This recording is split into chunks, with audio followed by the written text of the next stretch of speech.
تو بات یہ ہے کہ ہمارے پاس جو بھی کوئی نعمت ہے وما بکم من نعمت فمن اللہ، اس لیے ہمیں کسی معاملے میں غرور اور تکبر کا شکار نہیں ہونا چاہیے کہ یہ میں ہوں، یہ میرا ہے، یہ میرے پاس ہے. یہ 4 ہلاک کر دینے والے کلمات ہیں جو قرآن مجید میں آئے ہیں. انا خیر منہ، انا میں، لی الیس لی ملک مصر. انا خیر منہ کس نے کہا تھا؟ شیطان نے. اور الیس لی ملک مصر فرعون نے کہا تھا. اندی میرے پاس ہے. قال انما اوتیتہ علی علم اندی قارون نے کہا تھا. نحن اولو قوت، ہم قوت والے ہیں.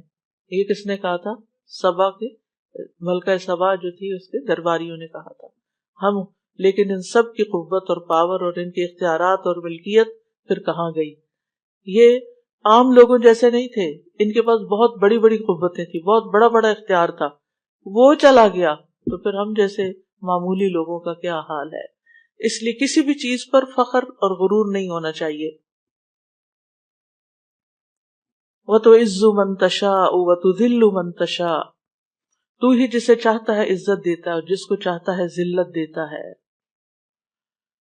عزت کا معنی طاقت اور غلبہ بھی ہوتا ہے، صرف بادشاہت ہی نہیں.